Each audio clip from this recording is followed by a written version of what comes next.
Réfléchissons à une chose.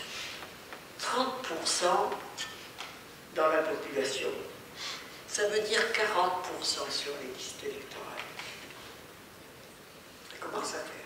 Et dans les élections où il y a de l'abstention, comme les élections cantonales, je dis ça, je dis rien, enfin, si vous voyez ce que je veux dire, où il y a beaucoup d'abstention, les âgés sont majoritaires à eux tout seuls. Donc il faut savoir leur parler.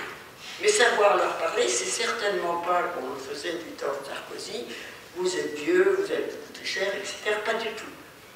Ils sont, premièrement, dans la prévention, dans l'anticipation, dans la création.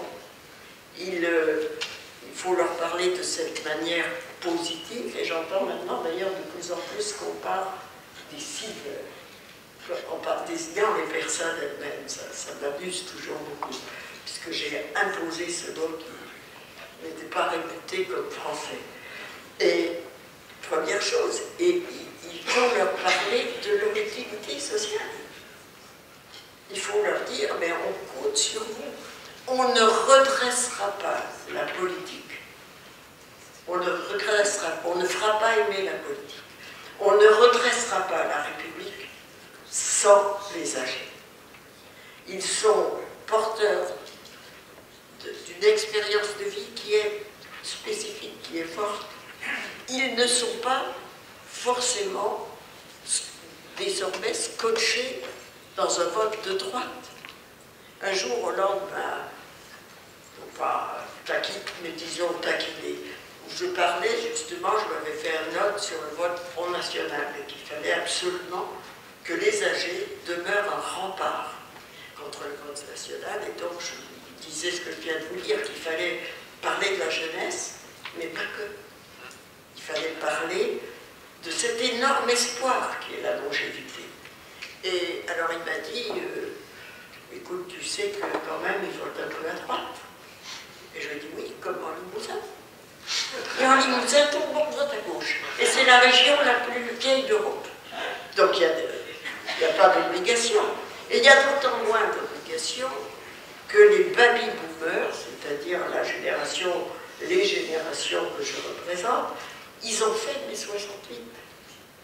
Et en particulier les femmes, je dis ça, je dis rien, elles ont vécu l'émancipation qu'a représenté cette période. Et elles ont l'intention de continuer. Les femmes ne sont plus, Edgar Morin dit, les femmes, ces agents secrets de la modernité. Et je le pense profondément. Eh bien, elles ne sont plus, vous savez, celles qui autrefois, dans le foyer, ramenaient aux valeurs traditionnelles, au contraire. Et donc, moi, je suis pleine d'espoir sur ce que deviendra notre génération des baby-boomers. Entre nous, on est 18 millions. Je dis ça, là aussi, c'est pas rien. C'est pas rien. Donc, une classe énorme qui arrive à l'âge, sans fanatisme ni précipitation. Eh bien, ces baby-boomers vont changer radicalement l'horizon politique des 30 prochaines années. Et je m'en réjouis parce que j'ai l'intention, comme vous tous ici, d'y avoir un rôle. Et voilà ce que je veux nous souhaiter à ceux qui sont dans cette merveilleuse génération des boomers. On a beaucoup de choses à faire et je compte beaucoup sur vous tous et sur cette volonté de travailler pour que nous n'arrivions jamais à une guerre des générations qui commence, c'est-à-dire des jeunes qui disent « vous nous avez pris toutes les places, vos pensions vous nous coûtez cher, etc. » Donc il faut réussir cette transition démographique et c'est tout le malheur que je nous souhaite.